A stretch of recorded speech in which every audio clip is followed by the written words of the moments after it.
जय श्री राम। श्री सीता जी के स्वयंवर की जो सुंदर कथा है वही इस नदी में सुहावनी छवि छा रही है। अनेकों सुंदर विचारपूर्ण प्रश्न ही इस नदी की नावें हैं और उनके विवेक युक्त उत्तर ही चतुर केवट हैं। इस कथा को सुनकर पीछे जो आपस में चर्चा होती है वही इस नदी के सारे चलने वाले यात्रियों का समाज शोभा पा रहा है। परशुराम जी का क्रोध इस नदी की भयानक धारा है और श्री रामचंद्र जी के शेष वचन ही सुंदर बंधे हुए घाट हैं। भाइयों सहित श्री रामचंद्र जी के विवाह का उत्साह ही इस कथा नदी की कल्याणकारिणी बाण है जो सभी को सुख देने वाली है। इसके कहने सुनने में जो हर्षित और पुलकित होते हैं वे ही पुण्यात्मा पुरुष हैं और जो प्रसन्न मन से इस नदी में नहाते हैं। श्री रामचंद्र जी के राज तिलक के लिए जो मंगल साज सजाया गया वही मानो पर्व के समय इस नदी पर यात्रियों के समूह इकट्ठे हुए हैं कि कैकेयी को बुद्धि ही इस नदी में काई है, जिसके फलस्वरूप बड़ी भारी विपत्ति आ पड़ी।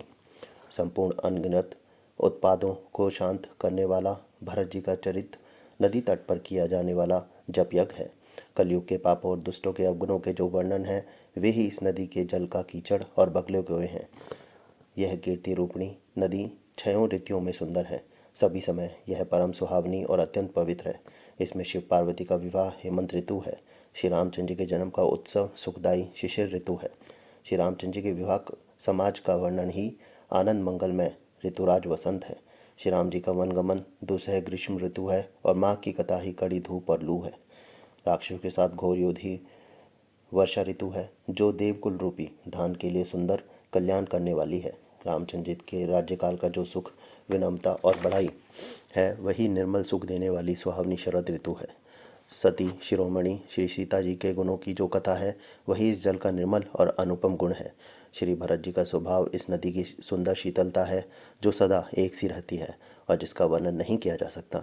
चारों भाइयों का परस्पर देखना बोलना मिलना एक दूसरे से प्रेम करना हंसना और सुंदर भाईपना इस जल की मधुरता और सुगंध है। मेरा अर्थभाव विनय और दीनता इस सुंदर और निर्मल जल का कम हल्कापन नहीं है।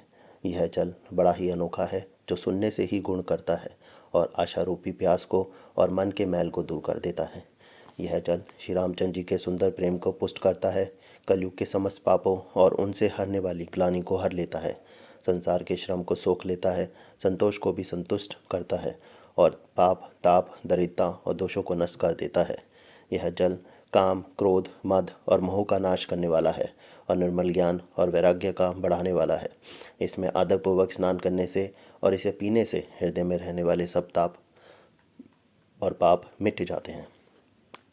जिन्होंने इस जल से अपने हृदय को नहीं धोया वे कायर कलिकाल के द्वारा ठगे गए।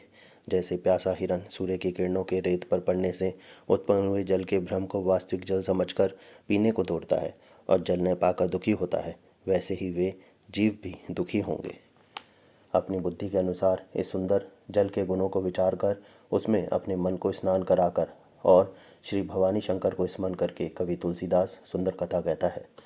मैं अब श्री रघुनाथ जी के चरण कमलों को हृदय में धारण कर और उनका प्रसाद पाकर दोनों श्रेष्ठ मुनियों के मिलन का सुंदर संवाद वर्णन करता हूँ। भरद्वाज मुनि प्रयाग में बसते हैं। उनका श्री राम जी के चरणों में अत्यंत प्रेम है। वे तपस्वी निर्गहित चित्त जितेंद्रिय दया के निधान और परमार्थ के मार्ग में बड़े ही चतुर हैं।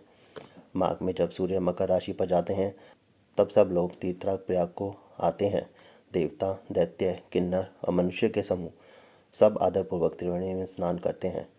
श्री वेणी माधव जी के चरण कमलों को पूजते हैं और अक्षय वट का स्पर्श कर उनके शरीर पुलकित होते हैं। भरद्वाज जी का आश्रम बहुत ही पवित्र परम रमणीय और श्रेष्ठ मुनियों के मन को भाने वाला है। तीर्थराज प्रयाग में जो स्नान करने जाते हैं उन ऋषि मुनियों का समाज वहाँ जुटता है।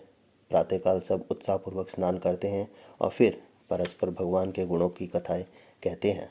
ब्रह्म का निरूपण धर्म का विधान और तत्वों के विभाग का वर्णन करते हैं तथा ज्ञान वैराग्य से युक्त भगवान की भक्ति का कथन करते हैं।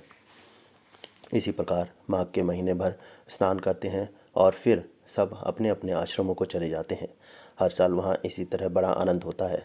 मकर में स्नान करके मुनिगण चले जाते हैं। एक बार पूरे मकर भर स्नान करके सब मुनीश्वर अपने अपने आश्रमों को लौट गए। परम ज्ञानी याज्ञवल्क्य मुनि को चरण पकड़कर भारद्वाज जी ने रख लिया।